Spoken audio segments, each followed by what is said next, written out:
तो 5 राज्यों में अब की बार किसकी सरकार, और 7:30 बज चुके हैं, 8 बजे मतगणना की शुरुआत हो जाएगी। माना जा रहा है 8 से 9 के बीच में पहला रुझान किसी भी वक्त आ सकता है। सबसे पहले आपको दिखाएंगे, और साथ ही अब आप टैली पर भी नजर डालिए। अभी आपको 0-0 नजर आ रहा है, लेकिन थोड़ी देर के बाद ये पिक्चर तेजी के साथ बदलेगी। वो सबसे पहले आपके सामने होगा। खास मेहमान लगातार हमारे साथ बने हुए हैं। एक बार फिर से कुर्बान अली सर आपके पास आते हुए, देखिए बंगाल का तो हमने जिक्र किया है, लेकिन राहुल गांधी भी बड़ी भूमिका में रहे। खासतौर पर मैं केरल और असम की बात करूं, मैं इस ओर ले जाना चाहती हूं, क्योंकि राहुल गांधी इस बार अगर केरल और असम में हारते हैं तो फिर उनकी भूमिका को लेकर कई ऐसे उन्हीं की पार्टी के अंदर के नेता हैं, चाहे मैं G21 की बात करूं, लगातार इसी वेट में है, इसी इंतजार में है कि उनकी छवि पर सवाल खड़े हो सकते हैं। तो ये राहुल गांधी के लिए भी इंपॉर्टेंट है सर इलेक्शन बहुत, और केरल से तो सांसद भी हैं।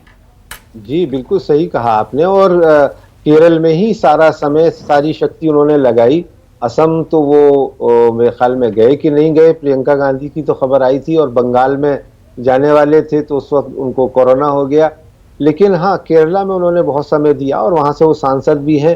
जाहिर है कि राहुल गांधी की इमेज में काफ़ी डेंट लगेगा, जो रुझान आ रहे हैं, क्योंकि पहली बार लग रहा है शायद 50 वर्षों में कि केरल में जो अदला बदली होती है हर चुनाव में, वो शायद इस बार ना हो और वाम मोर्चा दोबारा भारी बहुमत के साथ चुनाव जीत जाए। जबकि लोकसभा चुनावों में ही UDF जो कि कांग्रेस के नेतृत्व वाला मोर्चा है, उसका बहुत अच्छा प्रदर्शन रहा था। 20 में से शायद 18 सीटें उन्होंने जीती थी। लेकिन अब पाला बदल गया है। तो अभी थोड़ी देर पहले जब हम बंगाल की भी चर्चा कर रहे थे, तो लोकसभा चुनाव और विधानसभा चुनाव को हम एट पार नहीं रख सकते, और वो साल 2 साल के अंदर भी नतीजे बहुत तेजी के साथ बदल जाते हैं। ये हमने 2014 के चुनाव के बाद दिल्ली विधानसभा चुनावों में देखा, और 2019 के लोकसभा चुनावों के बाद भी दिल्ली के जो चुनाव हुए उनमें भी देखा। तो ये है कि राहुल गांधी के लिए एक बड़ी चुनौती होगी इन चुनावों के बाद। अगर असम में किसी तरह से कांग्रेस पार्टी, जिसकी संभावना कम नजर आती है, सरकार बना लेती है, तो शायद वो एक ग्रेसिंग मार्क्स होंगे राहुल गांधी के लिए। लेकिन उसमें भी राहुल गांधी का उसना कोई कंट्रीब्यूशन ज्यादा नहीं होगा, क्योंकि वहां उनका कोई ज्यादा रोल नहीं था। उन्हें केरल के ही उनके चुनाव प्रचार के रूप में देखा जाएगा, आंका जाएगा। और अभी बात हो रही थी, बदली जी कह रहे थे, आपने भी चर्चा चलाई थी कि ममता बनर्जी विपक्ष की नेता शायद बनेंगी। तो 2024 के लिए सूरत हाल काफी दिलचस्प होगी, और विपक्ष में भी काफी चर्निंग होगी, ऐसा मुझे लगता है। तो हालांकि दूर की कौड़ी है बहुत, क्योंकि जो सियासी घटनाक्रम है वो पल पल बदलते हैं, तो थोड़ा सा ये लंबी चर्चा होगी। लेकिन उसके पहले, क्योंकि मैं फिर एक बार बंगाल पर लाते हुए बात इसकी करना चाहती हूँ। अभी सर हमने देखा बिहार चुनाव, इसके पहले हमारे सामने एक एग्जाम्पल था, ओवैसी फैक्टर वहां पर खूब काम आया। इस चुनाव में बद्री नारायण जी 90 सीटें ऐसी जिस पर सीधा सीधा मुस्लिम जो है वो असर करते हैं, उनका फैक्टर जीत हार तय करता है। और 75%, ये एक आंकड़ा है कि 75% ने इस बार ममता बनर्जी को सपोर्ट किया है। ये क्या रहा कारण डाइवर्जन का, ममता बनर्जी को सपोर्ट का, मुस्लिमों का, अगर ऐसा होता है तो? देखिए, मुस्लिम कम्युनिटी अगर बंगाल में एक बड़ी संख्या में अगर ममता बनर्जी को सपोर्ट करती है, तो वो एक जो हिंदुत्व का उभार है पश्चिम बंगाल में जो हो रहा था, उससे एक फियर साइकोसिस, जिसको आप कह सकती हैं, फियर साइकोसिस का पॉलिटिकल ट्रांसफॉर्मेशन के रूप में आप देख सकती हैं, उसके राजनीतिक रूपांतरण के रूप में। और एक तो ये, दूसरा ये कि ममता बनर्जी का खुद भी पूरे 5 साल जो कनेक्ट रहा है मुस्लिम कम्युनिटी से काफी गहरा रहा है। बस उसमें क्रैक अभी जो ओवैसी और ये सब आकर के जो करना शुरू किए, उससे लग रहा था। तो एक तरह से ममता बनर्जी का बेस वोट में मुस्लिम शामिल है, वहाँ की सेकुलर पॉलिटिक्स की वो बड़ी चेहरा हैं, बड़ी नेता हैं, और इसलिए वहां पर उनका वो क्रैक नहीं हुआ। ये उनके लिए भी बहुत अच्छा हुआ, नहीं तो क्रैक अगर होता, मुस्लिम कई भागों में बढ़ते, तो शायद उनको मुश्किल होती। दूसरा, ममता बनर्जी ने एक बहुत इंटरेस्टिंग जो सिंबॉलिक गेम किया जी, वो था एक मिक्सचर, एक एग्रेसिव और सिंपैथी, दोनों का एक मिक्सचर, तालमेल। जैसे एक शेरनी घायल हो, एक असहाय, तो उस स्थिति में बहुत सारे वोट जो उनसे अलग भी हो रहे थे, वो शायद इकट्ठे हुए, और महिलाओं में स्पेशली। और साथ में ममता बनर्जी एक लूज कॉन्फेडरेशन की लीडर है वहां, यानी सब कुछ होने दो, यानी जिसको कहते हैं ना, हम लोग कहते हैं कि सबऑल्टर्न इन क्लास सेंस, दलित नहीं, दलित के लीडर तो वहां पर हिंदुत्व मूवमेंट उभर के निकला है जी। लेकिन जो सबऑल्टर्न, जैसे फेरी वाला, चुमके वाला, कुमचे वाला, जो जिसको आप कंट्रोल नहीं कर रहे हैं स्टेट मैकेनिज्म से, उसको आप फ्रीडम दिए हुए हैं, खाओ करो, अपना व्यापार करो, आगे बढ़ो, स्टेट कहते हैं ना एक तरह से बहुत इनफॉर्मल ढंग से उनको और अनऑर्गेनाइज लेबरर्स को स्पेस देता रहा है। इसके कारण उनका वो एक सबऑल्टर्न लीडर की कम्युनिटी का भी सपोर्ट उनको, इसलिए मैं दलित शब्द का इस्तेमाल नहीं कर रहा हूं। दलित और सबऑल्टर्न बंगाल के सेंस में एकदम अलग रूप में आ रहे हैं, क्योंकि वहां क्लास सेंस में subaltern, unorganised sector, right, unorganised sector, और कहते हैं ना जो सड़क के किनारे रहने वाली कम्युनिटीज हैं, स्लम्स है, जो पहले लेफ्ट मूवमेंट के बेस वोट रहे थे, वो सारे अभी उनकी तरफ हैं।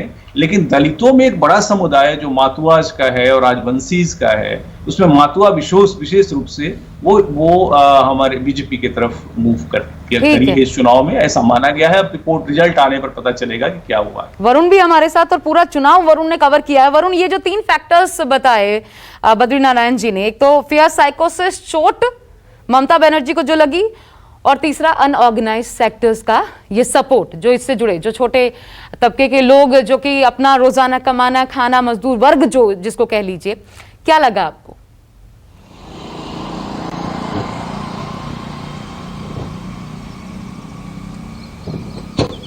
देखिए, एक बात तो बड़ी स्पष्ट थी कि इस बार ममता बनर्जी ने आम जनता से अपने आप को कनेक्ट करने के लिए कुछ वर्ड यूज करे, जैसे कि बंगाल की बेटी। बंगाल की बेटी एक ऐसा वर्ड था कि जब भी वो किसी जनसभा में या फिर रैली में जा रही थी तो इस तरीके से कनेक्ट करी थी कि आप अगर मुझे जिताएंगे तो ऐसा लगेगा कि बंगाल की आपकी अपना कोई जीता है, और आप मुझे अगर सीएम बनाते हैं तो मैं आपके लिए हमेशा खड़ी रहूंगी।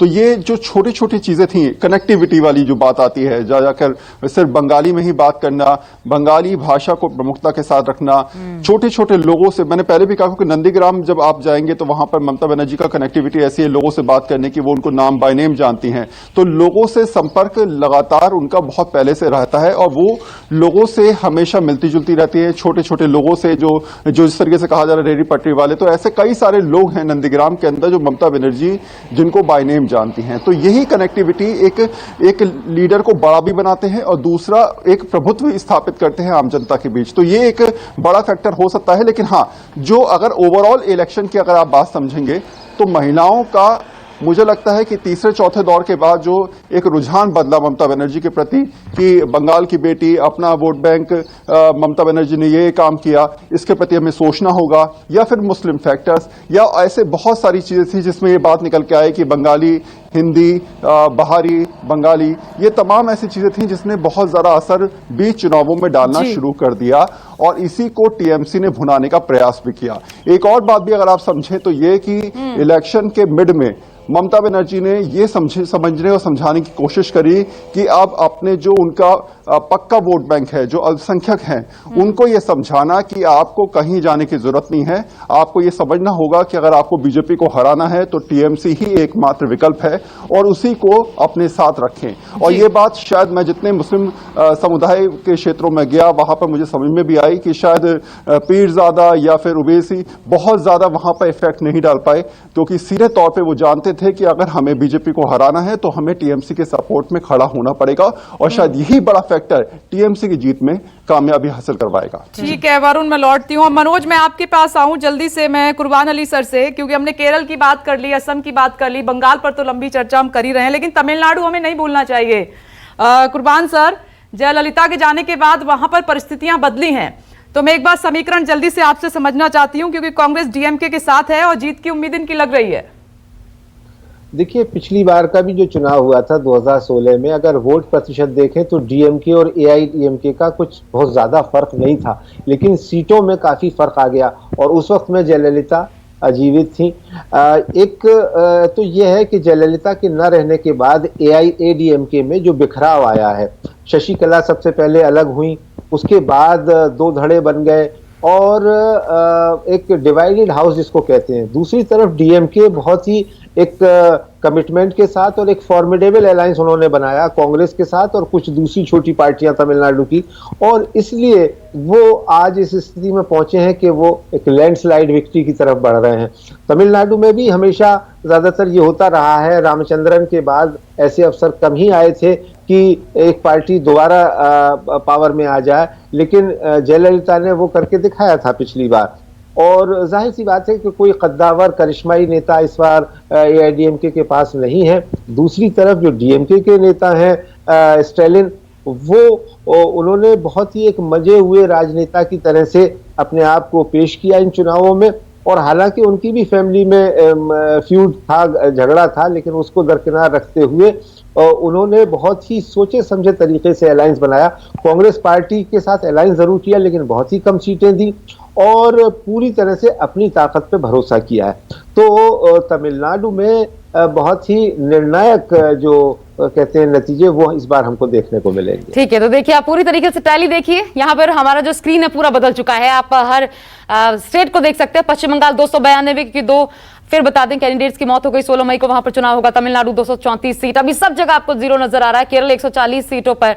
तो ये अभी कुल मिलाकर के ये जो एक पुडुचेरी मिला लीजिए केंद्र शासित प्रदेश, 5 राज्यों के चुनाव के नतीजे क्या कहते हैं 8 बजे से, क्योंकि इसके बाद मतगणना शुरू होगी। लगभग 8:30 बजे पहले रुझान मिलने शुरू हो जाएंगे। हालांकि पिक्चर क्लियर होते होते कम से कम 11:30 बजे 12 बजे तक का वक्त तो आपको करना ही पड़ेगा कि इतना कह सके किस पक्ष में माहौल बनता नजर आ। लेकिन मनोज आपके पास आते हुए छोटा सा कॉमेंट इस पर चाहूंगी। अभी जो वरुण ने नंदीग्राम का जिक्र किया था, जहां पर ममता बनर्जी शुभेंदु अधिकारी के बीच टफ फाइट, और वहां पर ममता बनर्जी बहुत सारे लोगों को नाम से जानती है, रेडी पटरी वालों तक को नाम से जानती है, जबकि भूमिपुत्र खुद को कहते रहे शुभेंदु अधिकारी।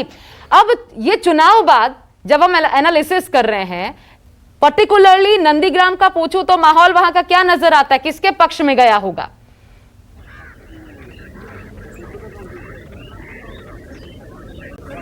जी देखिए, ऐसा आप नंदीग्राम की बात करें तो शुभेंदु अधिकारी चूंकि ममता बनर्जी के ही जब नंदीग्राम आंदोलन शुरू हुआ था 2007 में, यहाँ पे करीब जिस तरह से देखे कि जो 14 जो वहाँ पे किसान थे जमीन अधिग्रहण के द्वारा मारा गया था, तो उस समय मुख्यमंत्री ममता बनर्जी बहुत बड़ा चेहरा 2011 के रूप में वहाँ पे उभरी और कहीं ने किसानों के हित की बात की और जमीन आंदोलन से जुड़ी।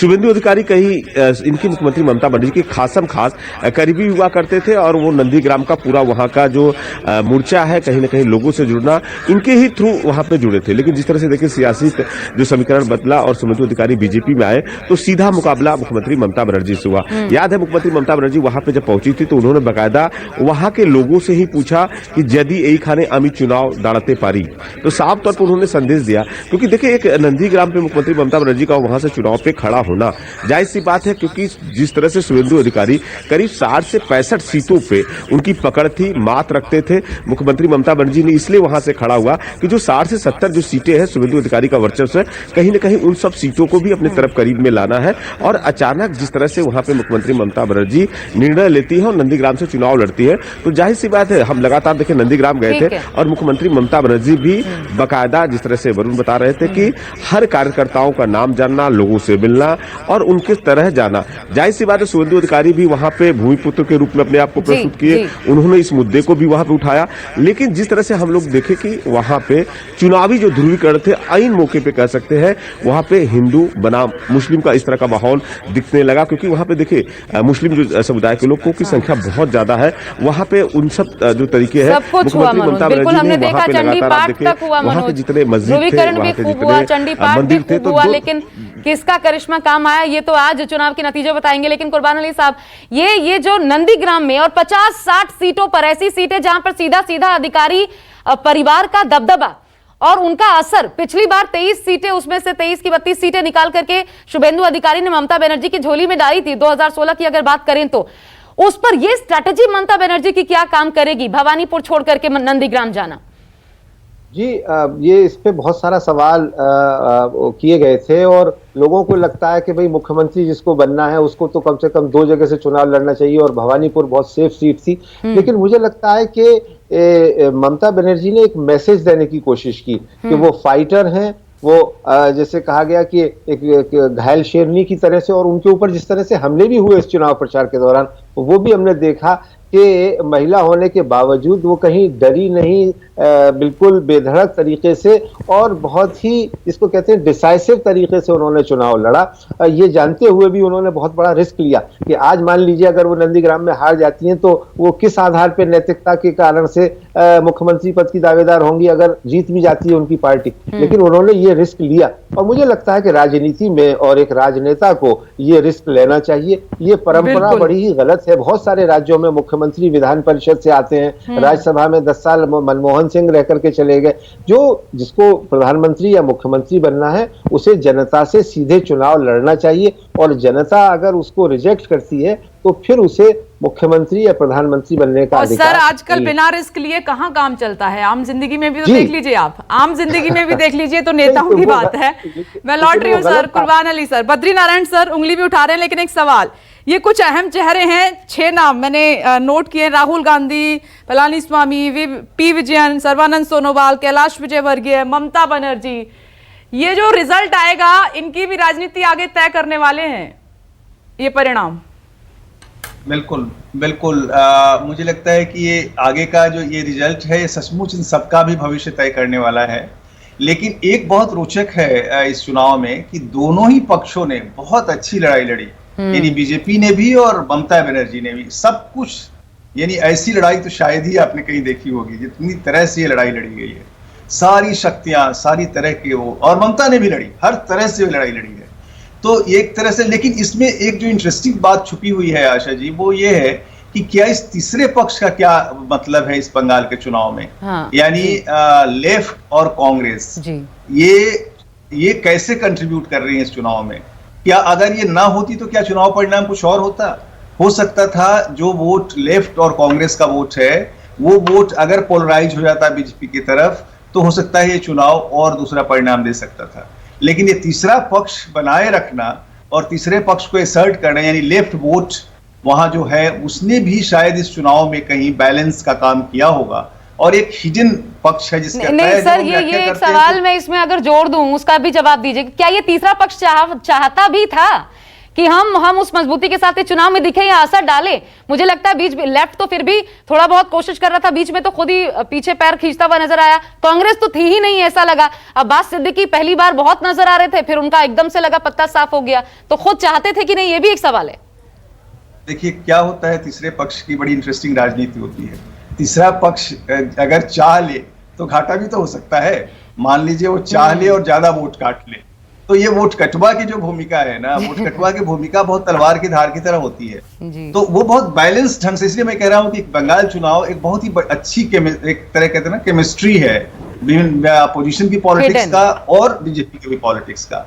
तो ये कहते हैं ना कि ये अगर बहुत असर्ट करती तो ममता को घाटा होता, कम असर्ट करती तो ठीक है भाई, एक ऐसे खास vote some percent of vote अगर वो काट लेती है बीजेपी, एंटी ममता वोटों में से कुछ सेक्शन परसेंट ऑफ वोट वो ले जाती है, तो वो अल्टीमेटली बीजेपी को लॉस करेगी, हानि करेगी और ममता को ही फायदा करेगी। तो तीसरा पक्ष, एक कविता है ना, जो ना रोटी बेलता है ना रोटी खाता है, सिर्फ रोटी से खेलता है। ये जो तीसरा पक्ष है बहुत इंपॉर्टेंट है डेमोक्रेसी में। बिल्कुल, और ये शायद म्यूचुअल अंडरस्टैंडिंग कुर्बान अली साहब दोनों तरफ से थी, क्योंकि अगर तृणमूल ये कह रही है एग्जिट पोल के नतीजों को देखने के बाद कि मालदा मुर्शिदाबाद में कांग्रेस को शून्य क्यों दिखाया जा रहा है, जबकि लोकसभा में यहीं पर 2 सीटें जीती पार्टी, कांग्रेस को तो यहाँ पर 12 सीटें मिलनी चाहिए। तो म्यूचुअल अंडरस्टैंडिंग शायद दोनों तरफ से थी। मेरे ख्याल में म्यूचुअल अंडरस्टैंडिंग कहने से ज्यादती होगी, क्योंकि लेफ्ट की तरफ से और कांग्रेस की तरफ से ममता पे कोई कम हमला नहीं किया गया। और ममता उस बीच में भी अपोजिशन पार्टीज को यूनाइट करने की बात करती थी। आपको याद होगा चुनाव के दौरान उन्होंने एक चिट्ठी लिखी थी तभी अपोजिशन पार्टीज को। लेकिन जाहिर है कि लेफ्ट और कांग्रेस के लिए तो बंगाल में हाराकीरी करने के अलावा और कोई रास्ता नहीं था, तो उन्होंने वही किया। अब देखना यह होगा कि उनका परसेंटेज ऑफ वोट पिछली बार की तुलना में कुछ आगे बढ़ता है या कम होता है। लेकिन हाँ, ये जरूर है कि बीजेपी का जो 41% वोट था लोकसभा चुनाव में और ममता का जो तकरीबन 44% वोट था, उसमें कितनी गिरावट आती है या बढ़ोतरी होती है वो देखने वाली बात होगी। लेफ्ट और कांग्रेस तो पहले से ही मार्जिनलाइज होता चला आ रहा है और मुझे लगता है कि इस चुनाव में और ज्यादा होगा। चलिए, बहुत बहुत शुक्रिया आप दोनों का हमारे साथ जुड़ने के लिए। वरुण आपका भी, मनोज आपका भी। लेकिन हमारे साथ तो दोनों खास मेहमान अभी बने हुए हैं आगे, क्योंकि आगे इस चर्चा को बढ़ाने वाले हैं हमारे सहयोगी मानक। मेगा कवरेज अब की बार किसका बंगाल और 5 राज्यों के चुनावी नतीजे कुल मिलाकर के क्या होने वाले हैं, लगातार देखते रहिए मेगा कवरेज, सटीक एनालिसिस सिर्फ और सिर्फ न्यूज़ 24 पर। तो आगे आपके साथ होंगे हमारे वरिष्ठ सहयोगी मानक गुप्ता।